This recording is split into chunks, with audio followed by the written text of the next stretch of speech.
Guys, how you doing? Dreaming Jack here, and welcome to another amazing episode of You Listen to Me talk about a load of rubbish. And I'm just going to tell you what's happened this past week, because it's been hectic. I've been up and down everywhere, helping people and not helping people and being lazy, going out, getting drunk, spending money I don't have like crazy. I don't know why I do this to myself. I really do not know why I do this to myself. What I'm going to do is I'm going to start from today backwards. Today, I woke up around 11 o'clock-ish because I was out the night before. But what happened was I went round to my sister's house, chilled out for a little while there, and she was all stressed out for other reasons. And we went to Tesco's, and I bought myself this like massive pasta bake, this humongous pasta bake thing that I can just chuck in the oven when I want to. But I came home and my mum had made me spaghetti. But what happened is on the way home, when I got out the car, because she drives and I don't, when I got out her car, I checked my pockets to make sure I had everything, and my wallet was gone. I've got my wallet now, thank fuck. But my wallet was gone. I had no idea where it was, and we retraced our steps. We went back to her house, we went back to the car park where we stayed, and we went back into Tesco's. We searched everywhere. Oh, she mainly stayed in the car, but I searched everywhere and I couldn't find it. And I was like, no, because my ID's in there, my bank cards, my airport ID, because I haven't actually quite finished at the airport yet. My last day's on Wednesday, but I can't work without the ID, so there's no point in me going to work, and my train fare to get to work anyway. So it was all gone. It was all gone, and I don't know, where is it? And I'd given up, couldn't find it anywhere. I asked Tesco's to check out security footage and everything, and they wouldn't. And I was like, oh no, if it turns up, just give me a call. It turns out I got home. And after I'd given up, I'd gone home and I saw it there in the driveway. It was just on the floor in the little puddle in the driveway. It obviously fallen out of my pocket when I got out the car, and I was like, I was relieved. I'm such a pleb, I'm such an idiot, because it's right there. That's the first place you look. If you can't find your pocket, you look on the floor. But I mean, it isn't, but that should be. I will make a mental note of that, and I'll carry it with me. If you lose something from your pockets, look in your immediate location before anywhere else. The first place I looked was a car. It's like, there's no way I could have dropped it on the floor. I'll look in the car. Why didn't I just look on the floor? It would have been right there. It would have been so simple.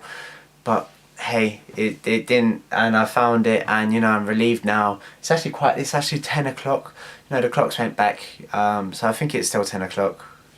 It says 11 on my laptop, it's 10. What happened yesterday? Yesterday I went to Clapham, which is in London.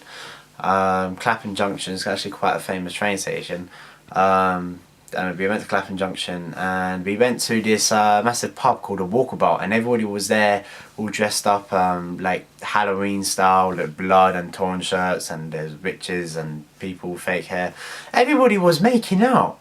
I walked in there, immediately I saw 4 people making out, and I was with this girl that I'd gone with.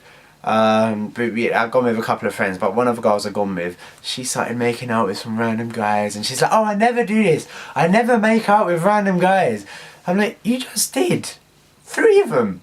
I think it was only 2. I thought maybe 3.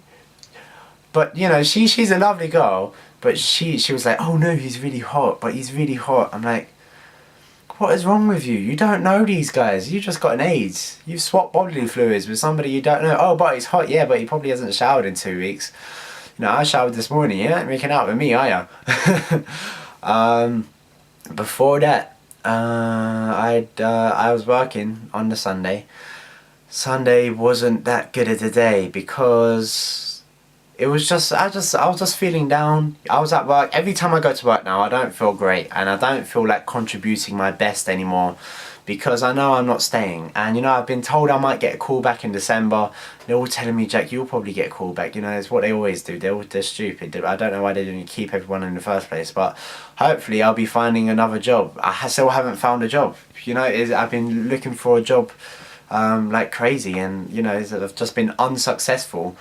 And today I had to make a claim for job seeker allowance and housing benefit to get the rent paid, and for me to have some money to be able to actually do something and pay off my debts. I still need to pay my debts.